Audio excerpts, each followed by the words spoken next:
Good evening or good day. This is Bear, joining you for another quick tips video. After revealing some of the figures for the next episode in the Battle of the Symbiote series, I received a few comments about how I put these figures together.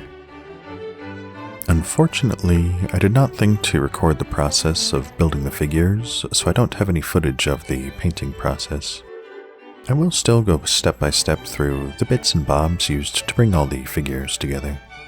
Starting with Toxin, initially I scoured the web in search of a normal figure made by the usual suspects. Unfortunately, there were very few options, and most of them were quite cartoonish in appearance. As such, I decided to look into customizing an existing figure. For the body, I decided to recycle the Carnage action figure from the first half of Battle of the Symbiotes 7. Then, I started looking into all Toxin's appearances in comics, games, fan art. Aside from color palette, the most consistent difference between him and the other symbiotes was his oversized claws. After a bit of deliberation and experimentation, I settled on using the claws from the other Venom figure as a base, and then adding extended fingertips to each one of the fingers. To do this, I cut thin triangular strips out of plastic straws, since they tend to hold their shape and are not fragile. To attach the plastic straw slivers, I used a Q-tip to wipe a small amount of CA glue activator onto the fingers, and then placed a single drop of superglue at the base of one of the pieces of straw. Then carefully touch both surfaces together and wait about 10 seconds. You can do this without the activator, but it's a bit more precarious and takes quite a bit longer.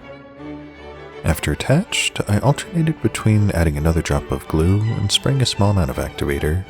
This builds up a strong connection between the fingertip and the plastic straw. With that out of the way, the next part of the process was painting the figure. First, I disassembled it into individual pieces, including the legs, abdomen, torso, arms, claws, and head all separated.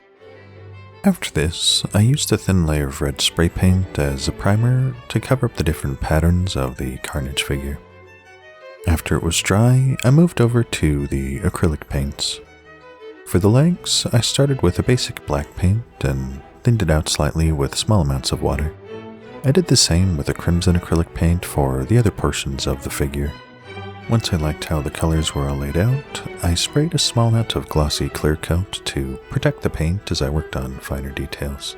Moving on to the head, I first colored the interior of his mouth with red and black paints, and then I colored the eyes and teeth with pure white. After that, I outlined the teeth and eyes with black paint, and finally brought out some Agrax Earthshade on the teeth to make them appear more like bones than white as paper. After a lot of back and forth and trial and error, I sprayed everything down with another gloss acrylic sealer, and now it looks like this.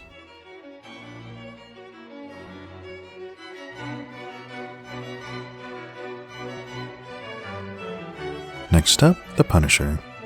Same as before, I originally searched the web to find any figure that was already made. However, most of the ones that were available were not extremely posable or looked too cartoonish for what we were going for here. After some digging through YouTube to see how other people made custom action figures, I found someone who made a Venom figure from a blank figure that was called Atlas. Now, I didn't need one that was that large and muscular, but now I at least knew that these types of figures existed and could start searching for one that more so fit the build of Frank Castle. I settled on this one, the Romankey COWL figure, which, be forewarned, it seems they're primarily used for lewd displays as they come with extra appendages. I also ordered a resin print of Jon Bernthal's head from a 3D print shop. It came with the wrong head socket, but I was able to use some super glue and baking soda to fill up the negative space and make it work. The painting was quite a bit more simple than the process was for Toxin, but it was a lot more precise. Specifically painting the eyes. I don't really have a good way of doing this, but essentially if it looked off, I would just wipe it off with a wet rag and start over. After 3 or 4 tries, it looks like this. To bring out the shading and the striations of the muscles, I did use more of the Agrax Earthshade to shade across the entire body. Onwards to the accessories, this was actually one of the easiest parts of the build. The Scar 17, the 40mm, and the Barrett M82A1 were all bought from the same 3D print shop on eBay. The black pants and t-shirt with the Punisher logo came as a set. And the plate carrier, magazines, grenades, grenade holster, belt, and pistol all came from an Action Force Recon gear pack. For painting all the items, I used a matte acrylic black paint to give everything a base coat, and returned with a dry brush with white paint to bring out the scratches on the surfaces. On top of this, many of the items were too small for this figure, which was significantly more muscular than others, so I did have to resort to supergluing extra strips of Velcro to allow for adjustment on Punisher's torso and his waist. Hopefully this inspires you with some ideas on how to work on your own figures as well. As far as updates, I am in the process of filming episode 8 of Battle of the Symbiotes. Currently I'm just waiting on several more figures to return for some of the extras in the opening scene. Now, for the next tutorial video, I'll leave it up to you guys in the comments and ask me whatever you'd like to see.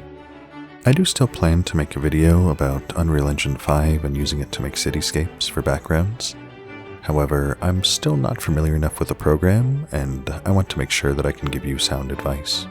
Like and subscribe if you enjoyed, join the Discord if you want to hang out with other stop-motion creators and the voice actors of the next episode, and if you'd like to support the channel, you can donate to my Ko-Fi. Thank you for watching, and wherever you are, I hope you have a good rest of your day.